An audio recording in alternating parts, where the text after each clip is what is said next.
Actes des Apôtres, chapitre 12. Premier paragraphe, versets 1 à 17. Or, vers ce temps-là, le roi Hérode mit les mains sur quelques-uns de ceux de l'assemblée pour les maltraiter, et il fit mourir par l'épée Jacques, le frère de Jean. Et voyant que cela était agréable aux Juifs, il continua, en faisant prendre aussi Pierre. Or, c'étaient les jours des pains sans levain.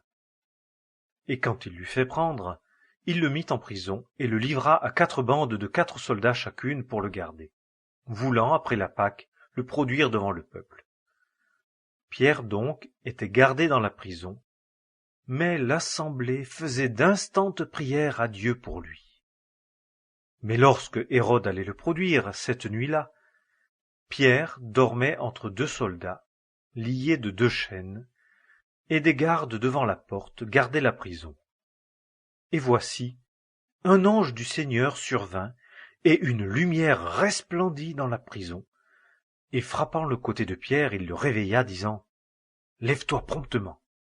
Et les chaînes tombèrent de ses mains. Et l'ange lui dit « Ceins-toi, et chausse tes sandales. » Et il fit ainsi.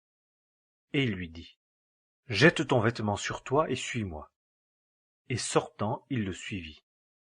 Et il ne savait pas que ce qui se faisait par l'ange était réel, mais il croyait voir une vision.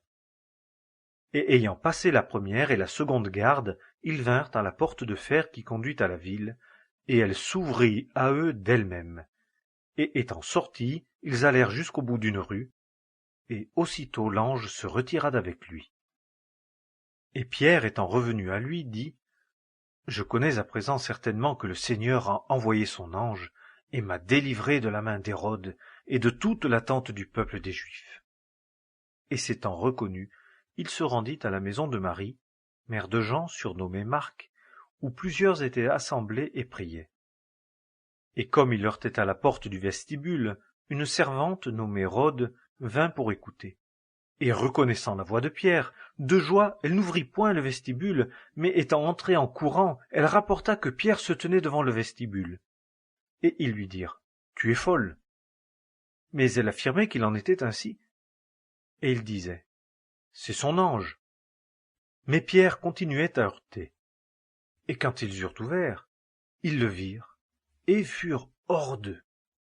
Et leur ayant fait signe de la main de se taire, il leur raconta comment le Seigneur l'avait fait sortir de la prison, et il dit « Rapportez ces choses à Jacques et aux frères. » Et sortant, il s'en alla en un autre lieu.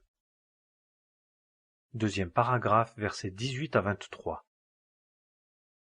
Mais le jour étant venu, il y eut un grand trouble parmi les soldats au sujet de ce que Pierre était donc devenu.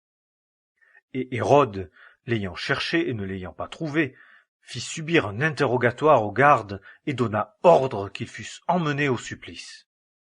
Et descendant de la Judée à Césarée, il y séjourna. Or il était très irrité contre les Tyriens et les Sidoniens. Mais ils vinrent à lui d'un commun accord, et ayant gagné Blaste, le chambellan du roi, ils demandèrent la paix, parce que leur pays était nourri par celui du roi. Et, à un jour marqué, Hérode, revêtu d'une robe royale, et assis sur une estrade, les haranguait. Et le peuple s'écriait « Voix d'un Dieu et non pas d'un homme !»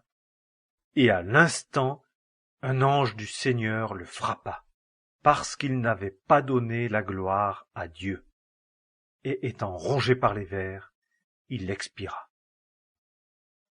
Troisième paragraphe, versets 24 et 25. Mais la parole de Dieu croissait et se multipliait. Et Barnabas et Saul, ayant accompli leur service, s'en retournèrent de Jérusalem, emmenant aussi avec eux Jean, qui était surnommé Marc. Actes des Apôtres.